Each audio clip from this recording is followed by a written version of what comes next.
Yeah, Oklahoma's in a difficult position along with a lot of other teams. So I just have to think that once you go to a 16-team league, not to go to a 9-game conference schedule, if you're going to stay with 8, you are not playing 7 teams in the conference every year. And let's say you do have 3 designated opponents. I guess you can still get to a point where you play everybody at least every other season. I've seen some models that were, I think, 3, 6, and 6, but that's too many games. Well, that's a 9-game season, so you're playing 3 uh,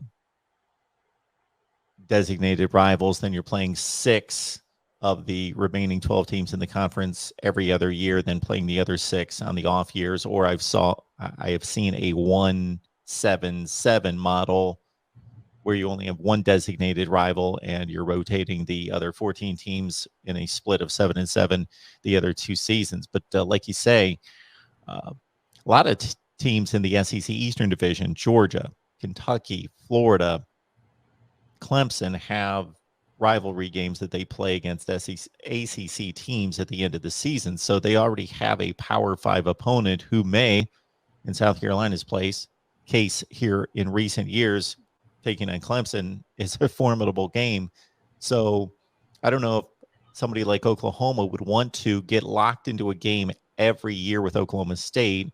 And then you get into a situation where if you are locked into that game, then you don't have any variety to the schedule. You're not going out playing anybody else in the Power 5, or you're creating an extremely difficult schedule, a brutal schedule if you've got Oklahoma State and you're going to go out and grab another Power 5 opponent, especially if you only have 3 non-conference games. So I would think something would be put together where Oklahoma State would play half the time or a third of the time, maybe a 2-game home and home, and then take 3 years off and then come back with another 2-game home and home or something like that. Yeah, yeah. No, I think it would be, and that's what we've seen with conference realignment, right? Is that there's a lot of these rivalries that some are just no longer being played. Texas and Texas A&M, Oklahoma, Nebraska, just to name a couple, that are not being played. But I think, and also to your point, Mark, about when you think Clemson, South Carolina, is that something that's gonna continue to happen? I think with with the uncertainty of an expanded playoff, it's you have to think from an I mean, and almost anyone, but specifically if you're a team that has national championship aspirations, do you want to challenge yourself to that degree in the non-conference, with the understanding that you're going to have a very challenging conference season, and you want to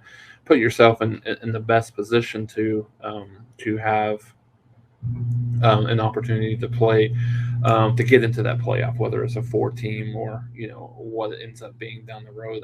I think it's going to be interesting, Mark, to see when these things converge, when all of these things kind of converge at once. The college football playoff thing is 2025, I believe, is when that contract ends, or maybe it's the end of the 2024 season or end of 2025. I don't remember. I think Uh, it's at the end of 25.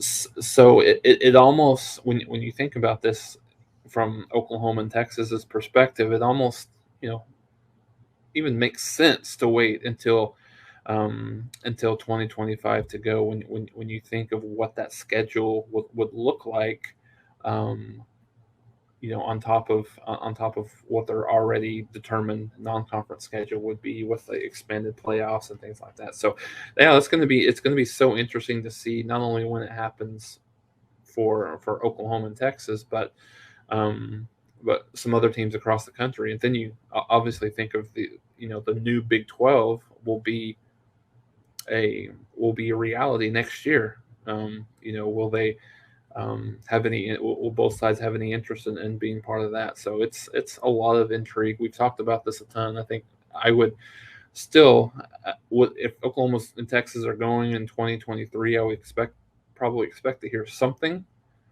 this summer, if not early fall. But I guess we'll see.